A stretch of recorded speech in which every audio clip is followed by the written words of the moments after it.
Dear student, आप सभी के AP study commerce and English Guruji channel में स्वागत है। आज हम पढ़ने वाले हैं प्राप्ति एवं नफ़े का अनुपात, जो कि साझेदारी का पुनर्गठन, साझेदार का अवकाश ग्रहण एवं मृत्यु से संबंधित जो चैप्टर है, चैप्टर नंबर 5, इसका हम प्राप्ति एवं नफ़े का अनुपात इस पॉइंट को पढ़ेंगे। आज इस टॉपिक से आज क्वेश्चन को बना करके देखेंगे कि किस प्रकार से क्वेश्चन बनेगा और इसके फिर क्रियात्मक प्रश्नों की ओर आगे बढ़ेंगे। क्रियात्मक प्रश्न में जो है इससे संबंधित प्रश्न यहाँ पे दिए हुए हैं, तो उन सारे प्रश्नों को जो है क्रियात्मक प्रश्नों को भी हल करेंगे एक एक करके।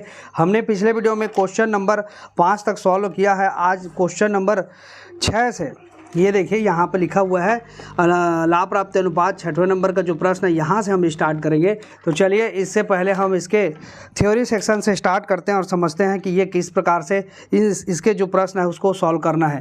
तो यहाँ पर देखिए लाभ प्राप्ति या नफ़े का अनुपात क्या होता है, इसको इंग्लिश में गेनिंग रेशियो के नाम से जाना जाता है। फर्म में किसी साझेदार के अवकाश ग्रहण करने पर किसी विशेष अनुबंध के अभाव में अलग होने वाले साझेदार का भाग से साझेदार परस्पर उसी अनुपात में लाभ हानि बांटेंगे जिस अनुपात में वह पहले बांटते थे, अर्थात पुराने ही अनुपात में अलग होने वाले साझेदार का भाग प्राप्त हो जाता है। यह एक प्रकार का नफ़ा या प्राप्ति है। यदि शेष साझेदारों ने अपना नया अनुपात निश्चित कर लिया हो तो परस्पर नफ़े का अनुपात निम्न प्रकार ज्ञात किया जाएगा। अगर अलग से निर्धारित किए हैं लाभ के लिए, तो वहाँ पर जो है हमारा नया अनुपात जब दिया रहेगा तब हमको यहाँ से निकालना पड़ेगा इस फार्मूला के थ्रू। नफ़े का अनुपात बराबर हो जाएगा नया अनुपात माइनस पुराना अनुपात। गेनिंग रेशियो बराबर है new ratio minus old ratio. ठीक है, नफ़े के अनुपात में ही अलग होने वाले साझेदार की पूंजी और ख्याति का समायोजन किया जाता है। इसको हम क्वेश्चन के माध्यम से समझेंगे कि ये इसमें किन चीज़ों को हमको पूंजी और साझेदारी जो है ख्याति है उसका समायोजन करना है। त्याग अनुपात और लाभ हानि, लाभ प्राप्ति अनुपात में अंतर। तो त्याग अनुपात क्या होता है, लाभ प्राप्ति अनुपात क्या होता है, इसमें अंतर बताया गया है। इससे आपको जो है समझने में मदद मिलेगी। तो यहाँ पर देखिए, जैसा कि हम जानते हैं कि साझेदार के प्रवेश के समय पुराने साझेदारों का हिस्सा घट जाता है। क्वेश्चन जो हमने पिछले चैप्टर में पढ़ा साझेदारों का प्रवेश, उसमें क्या होता था, साझेदारों के प्रवेश में जब नया साझेदार प्रवेश करता था तो जो पुराने साझेदार हैं वे अपने लाभ का हिस्सा जो है नए साझेदार को देते थे।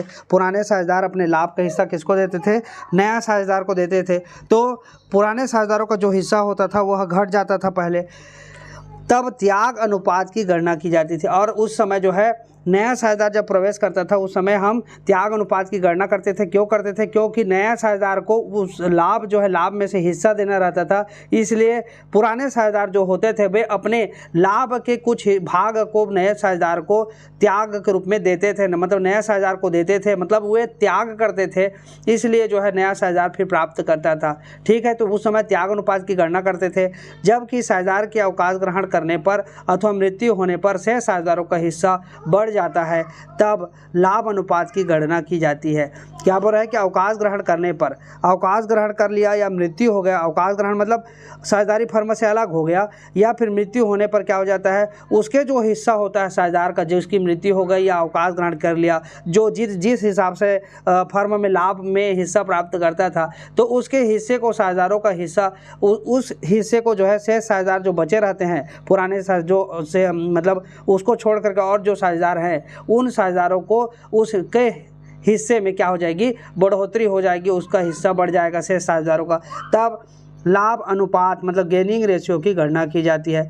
नफ़े का अनुपात बोलते हैं इसी को, गेनिंग रेशियो की गणना मतलब लाभ प्राप्ति अनुपात की गणना की जाती है। अब हम समझेंगे कि त्याग अनुपात और लाभ प्राप्ति अनुपात क्या होता है। अर्थ, त्याग अनुपात में क्या होता है, पुराने साझेदार को नए साझेदार के पक्ष में अपने लाभ का कुछ हिस्सा छोड़ना पड़ता है। पुराने साझेदार को नए साझेदार के पक्ष में, कोई भी जो नया साझेदार आया उसके पक्ष में अपने लाभ का, मतलब ये पुराने साझेदार अपने लाभ का कुछ हिस्सा छोड़ते हैं। जबकि लाभ प्राप्ति अनुपात में क्या होता है, अवकाश ग्रहण करने वाले साझेदार या मृतक साझेदार का हिस्सा शेष साझेदारों द्वारा बांट लिया जाता है। मृतक साझेदार मतलब होता है कि जो अवकाश ग्रहण कर लिया, मतलब फर्म छोड़ करके चला गया या मृत्यु हो गई किसी साझेदार की, तो उसको जो लाभ मिल रहा था, लाभ में हिस्सा मिल रहा था, उसी हिस्से को जो है पुराने साझेदार आपस में बांट लेते हैं।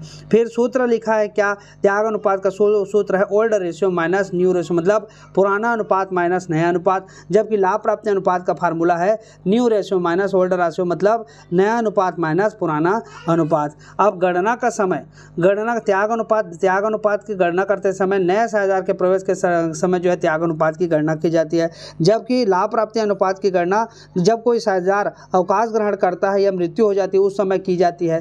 फिर है त्याग अनुपात का उद्देश्य क्या है, तो त्याग अनुपात निकालने का उद्देश्य नए साझेदार द्वारा लाई गई ख्याति की राशि को पुराने साझेदारों में बांटने के लिए। त्याग अनुपात का उद्देश्य क्या है कि नए साझेदार द्वारा लाई गई जो ख्याति की राशि है उसको पुराने साझेदारों में बांटने के लिए, जबकि लाभ प्राप्ति अनुपात का उद्देश्य क्या होता है, तो शेष साझेदारों द्वारा अवकाश ग्रहण करने वाले को ख्याति की राशि देने के लिए। शेष साझेदारों द्वारा अवकाश ग्रहण करने वाले साझेदारों को ख्याति की राशि देने के लिए क्या बोल रहा है, जो शेष साझेदारों द्वारा अवकाश ग्रहण करने वाले साझेदारों को ख्याति की राशि देने के लिए। तो ये समझ गए होंगे कि त्याग अनुपात और लाभ प्राप्ति अनुपात की गणना किस लिए करते हैं। इससे हमको स्पष्ट हो गया, एक त्याग अनुपात की गणना नए साझेदार के प्रवेश के समय करते हैं और लाभ प्राप्ति अनुपात की गणना जब कोई साझेदार अवकाश ग्रहण कर लेता है या उसकी मृत्यु हो जाती है तब किया जाता है। ठीक है, इन चीज़ों को आपको समझना जरूरी था, क्योंकि इससे जो है आपकी बेसिक जो थ्योरी है वो कंप्लीट हो जाएगा, क्लियर हो जाएगा, तो आपको आगे समझने में भी सहूलियत होगी। अब चलते हैं पॉइंट 4 में, जब शेष साझेदारों द्वारा नया अनुपात दिया हो, जब शेष साझेदारों का नया अनुपात दिया हो। शेष साझेदारों का नया अनुपात यहाँ पर देखिए उदाहरण क्रमांक 6 में रंजना, साधना और कामना लाभ का विभाजन 4:3:2 के अनुपात में करती हैं। रंजना अवकाश ग्रहण करती, कौन, ये पहले वाले जो हैं साझेदार होगा अवकाश ग्रहण करती है, और साधना और कामना भविष्य में लाभों का बंटवारा 5:3 के अनुपात में करने का निर्णय लेती हैं। लाभ प्राप्ति नफे का अनुपात ज्ञात कीजिए। पहले हम जब पढ़ते थे तो त्याग अनुपात की गणना करने के, अब हम लाभ प्राप्ति अनुपात की गणना। तो यहाँ पर देखिए क्या है, लाभ प्राप्ति अनुपात बराबर होता है नया अनुपात माइनस पुराना अनुपात। अब यहाँ पे प्रश्न में दिया हुआ है, देखिए ये जो है ऊपर वाला ये पुराना अनुपात हो जाएगा और ये नीचे वाला क्या हो जाएगा, नया अनुपात हो जाएगा। ठीक है, क्योंकि ऊपर वाला जो है पुराना अनुपात होगा और ये नया अनुपात हो जाएगा। अब हम आगे बढ़ते हैं, तो हमारा जो फार्मूला है वो है लाभ प्राप्ति अनुपात बराबर हो जाता है नया अनुपात माइनस पुराना अनुपात। अब साधना का देखिए, साधना का निकालेंगे, तो साधना का शेयर जब निकालेंगे, क्योंकि रंजना तो हमारे फर्म से क्या हो रही है, अलग हो रही है, अवकाश ग्रहण कर रही है, इसलिए हम साधना और कामना का निकालेंगे। तो देखिए साधना का शेयर क्या होगा, साधना का गेनिंग शेयर मतलब प्राप्ति अनुपात। तो यहाँ पर देखिए साधना का अनुपात क्या है, 3 है। 3 को हम क्या लिख सकते हैं, तो यहाँ पे टोटल कितना अनुपात, मतलब टोटल कितना भाग है, 4, 3, 7 और 2 9, मतलब 9 भाग में से कितना भाग, 3 भाग साधना का है। उसी प्रकार कामना का 9 भाग में से 2 भाग कामना का है, क्योंकि कामना लास्ट में, इसलिए यहाँ का अनुपात जो है दूसरा कामना का है। ठीक है, 2 वाला। अब यहाँ पर देखिए साधना और कामना लिखा, मतलब पहला वाला साधना का, दूसरा वाला कामना का है। तो यहाँ पर क्या होगा, 5 और 3 8, टोटल भाग है 8 भाग में से 5 भाग साधना का, तो 5/8 लिख सकते हैं, और कामना का 3 है तो 3/8 लिख सकते हैं। तो यहाँ पर हमको फार्मूला को ध्यान में रखना है, न्यू रेशियो बराबर क्या होता है, न्यू रेशियो यहाँ पर दिया 5:3, इसी को लेंगे तो इसमें साधना का न्यू रेशियो क्या होगा, 5/8, तो हमने यहाँ पर लिख दिया 5/8। और उसका साधना का पुराना अनुपात क्या होगा, तो यहाँ पर देखिए 3 है साधना का, तो 3/9, 3 बटे क्या कर देंगे 9, टोटल को जोड़ेंगे तो 3 है यहाँ पे, तो 3 बटे टोटल कितना है 9 भाग, 3 भाग में, मतलब 9 भाग में से 3 भाग साधना का है। तो यहाँ पर देखिए 5/8 नया अनुपात और पुराना अनुपात 3/9। ठीक है, अब इसमें माइनस का चिन्ह है, तो माइनस यहाँ पर क्या होगा, 8 और 9 का लघुत्तम समवर्धक 72 आएगा।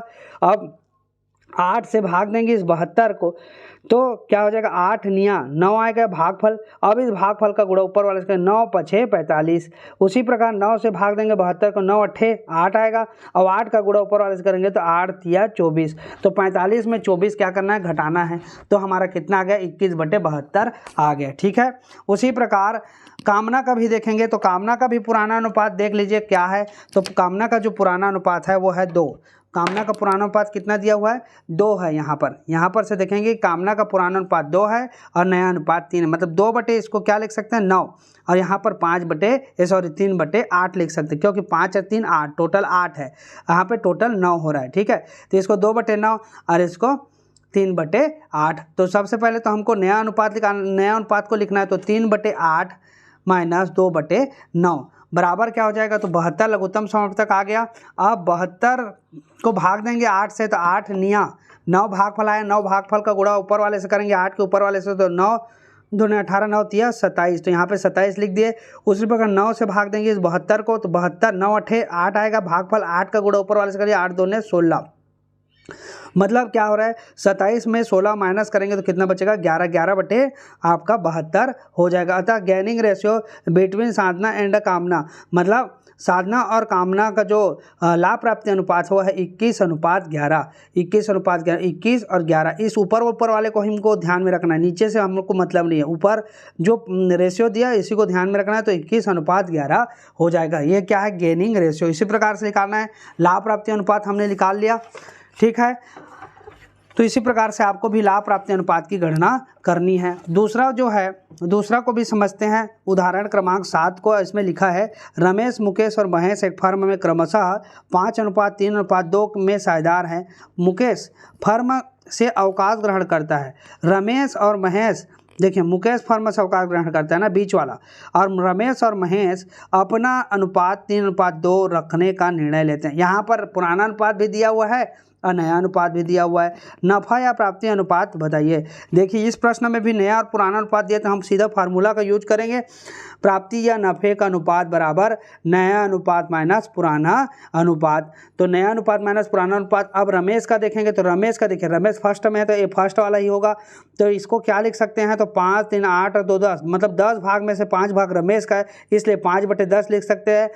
मुकेश का 3/10 होगा और महेश का 2/10। चूँकि मुकेश यहाँ पे निकल रहा है तो इसको छोड़ करके हम इसका, रमेश का और महेश का क्या निकालेंगे, लाभ प्राप्ति अनुपात निकालेंगे। ठीक है, तो इसका हम लिखेंगे पुराना अनुपात में 5/10 हो जाएगा। और यहाँ पर क्या है रमेश और महेश, तो रमेश का 3 और महेश का 2, तो इसको 3 और 2 5, टोटल 5 भाग है, 5 भाग में से 3 भाग रमेश का है और 2 भाग महेश का है, तो 3/5 और 2/5। तो रमेश का 3/5, तो हमने यहाँ पे 3/5 लिख दिया। महेश का नया लाभ हानि अनुपात क्या है 2/5, यहाँ पे देखिए 2/5, तो हमने रमेश का 3/5 और महेश का 2/5 लिख दिया। अब पुराना अनुपात देखते हैं दोनों का, तो रमेश का पुराना अनुपात ये देखिए, रमेश पहले में तो 5 है, मतलब 5 हम क्या लिख देंगे 10 लिख देंगे, क्योंकि टोटल को जोड़ेंगे तो 10 भाग में से 5 भाग रमेश का। उसी प्रकार ये महेश का है, क्योंकि महेश लास्ट में इसलिए उसका अनुपात भी लास्ट में ही होगा, तो 2, तो यहाँ पर 2 है, मतलब 2/10 होगा, तो यहाँ पे देखिए 2/10 लिख दिया। अब इन 5 और 10 का अगर लघुत्तम समावर्तक लेंगे तो क्या आ जाएगा 10 आ जाएगा। अब 10 को भाग देंगे, यहाँ पर एक कम कर दिया, यहाँ पर एक भाग और होगा। यहाँ पे देखिए जैसे इसको ध्यान नहीं देंगे तो यहाँ पर क्या होगा 5 और 10 का लघुत्तम समावर्तक आएगा 10, है ना, और 5 से भाग देंगे, 5 दूने कितना आया 2 भागफल को गुणा करेंगे ऊपर वाले से, 2 तिया 6, ठीक है। यहाँ पर 10 एक कम, अब मान 5 कर दे, 10 एक कम 1 आया भागफल, और 1 का गुणा ऊपर वाले से 1 पंचे 5 बराबर क्या आ जाएगा 1/10 आ जाएगा, जिसको डायरेक्ट लिख दिया है यहाँ पे। ठीक, उसी प्रकार महेश के प्राप्ति अनुपात निकालेंगे, तो यहाँ पर देखिए 2/5 माइनस 2/10। अब यहाँ पर भी हम क्या करेंगे 10 लघुत्तम समावर्तक लेंगे, 5 और 10 का लघुत्तम समावर्तक 10 आएगा।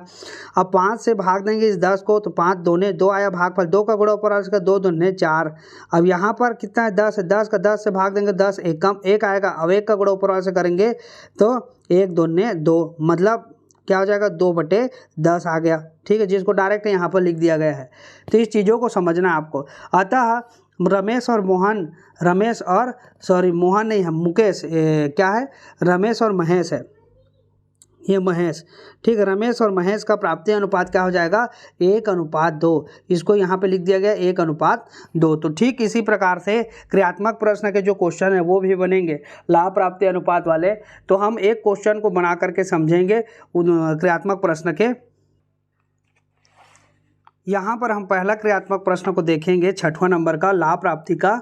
तो यहाँ पर क्या लिखा है, मधु, टीना और मधु, नेहा और टीना साझेदार हैं जो लाभ हानि 5:3:2 के अनुपात में बांटती हैं। नया लाभ हानि विभाजन अनुपात एवं लाभ प्राप्ति अनुपात बताइए। तो यहाँ पर देखिए, मधु अवकाश ग्रहण करती है तब, नेहा अवकाश ग्रहण करती है तब, टीना अवकाश ग्रहण करती है तब। इस तीनों कंडीशन में बताना है आपको। इसमें ध्यान रखने वाली बात यह है कि प्रश्न में देखिए केवल क्या दिया हुआ है, पुराना अनुपात ही दिया है, नया अनुपात कहीं पर दिया नहीं है। जैसे हमने उदाहरण के प्रश्नों को देखा, यहाँ पर उदाहरण के जब प्रश्नों को देखा तो हमारे पास क्या था, ये देखिए उदाहरण के जब प्रश्नों को देखा हम लाभ प्राप्ति अनुपात वाला, तो हमको यहाँ पे नया अनुपात भी दिया था और पुराना नया अनुपात और पुराना अनुपात दोनों मिला। उसी प्रकार 6वां और 7वां दोनों में उसी प्रकार था। तो हमने क्या किया, इस फार्मूला से निकाला प्राप्ति और नफ़े का अनुपात दोनों, नया अनुपात माइनस पुराना अनुपात। ठीक है, तो यहाँ पर क्या है, केवल क्या दिया हुआ है, केवल हमको दिया है पुराना अनुपात। तो एक बार हम और रिमाइंड करेंगे इस चीज़ को। पिछले वीडियो में हम मतलब पिछले जो चैप्टर था उसमें हमने एक पॉइंट वहाँ से लिया था कि अगर प्रश्न में नया अनुपात नहीं दिया है तो नया अनुपात नहीं दिया है और केवल पुराना अनुपात दिया है तो पुराना अनुपात को ही हम बेस मान करके उसी के आधार पर हम त्याग अनुपात की गणना करते हैं। इसके लिए हमको पिछला जो चैप्टर है 4 नए साझेदारों का प्रवेश, उससे हम एक चीज़ को सीखेंगे और इसी से समझेंगे आगे के चीज़ों को, ताकि आपको भी सुविधा हो उन चीज़ों को ध्यान से समझने में। तो यहाँ पर देखिए मैं अभी निकाल रहा हूँ और आपको समझा रहा हूँ इस चीज़ को। ये देखिए, ये जो है नए साझेदारी का पुनर्गठन, नया साझेदार का प्रवेश चैप्टर से था और यहाँ पर क्या लिखा था, जब प्रश्न में नया लाभ हानि अनुपात न दिया गया हो तो यही मानकर चलते हैं कि पुराने साझेदार अपने पुराने अनुपात में ही त्याग करेंगे, अतः पुराना अनुपात ही त्याग अनुपात होगा। ये कब था, जब हम त्याग अनुपात की गणना कर रहे थे तब।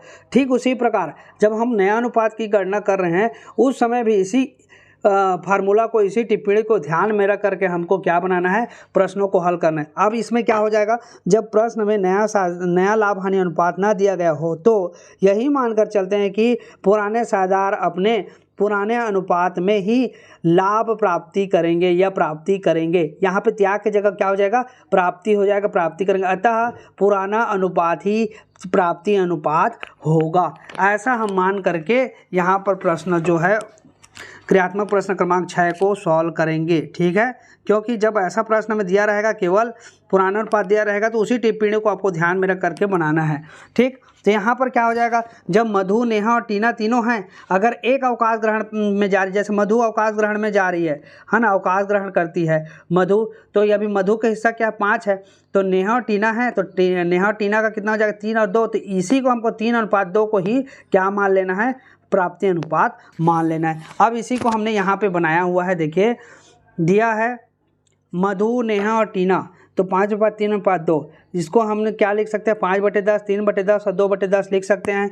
अब मधु अवकाश ग्रहण करती है तब प्राप्ति अनुपात नेहा और टीना का, तो प्राप्ति अनुपात क्या हो जाएगा, मधु अवकाश ग्रहण कर ली मतलब उसका हिस्सा 5/10 था, इसको छोड़ देंगे तो हमारा कितना है, 3/2, मतलब 3/10 और 2/10, इसी को हमने क्या लिखा यहाँ पे 3:2 लिख दिया, क्योंकि ये 3:2 है ना, इसी को हमको यहाँ पे 3:2 लिख देना। ठीक, केवल इतना ही करना है और कुछ नहीं करना है। आगे बढ़े हैं। अब इसके बाद देखिए, अब इसके बाद हमारा आगे का यहाँ पर देखिए, जब नेहा अवकाश ग्रहण करती है, नेहा अवकाश ग्रहण करती है तब मधु एवं टीना का प्राप्ति अनुपात होगा 5:2, क्योंकि यहाँ पे देखिए नेहा बीच में है तो मधु का है, यहाँ पे है 5 और टीना का 2, तो मधु का 5 और टीना का 2, तो हमने यहाँ पे 5:2 लिख दिया। इसी प्रकार टीना अवकाश ग्रहण करती है तब, तो मधु और नेहा का प्राप्ति अनुपात, तो टीना यहाँ पे है 2 है, अब मधु और नेहा का तो 5:3 है, हमने यहाँ पर 5:3 लिख दिया। तो इसी प्रकार से जो है प्रश्नों को सॉल्व करते जाना एक एक करके। तो आज के लिए बस इतना ही। नेक्स्ट वीडियो में हम जो है इसके आगे के क्रियात्मक प्रश्नों को एक एक बारी बारी से हल करते जाएंगे और समझते जाएंगे। तो वीडियो को देखने के लिए आप सभी का बहुत बहुत धन्यवाद।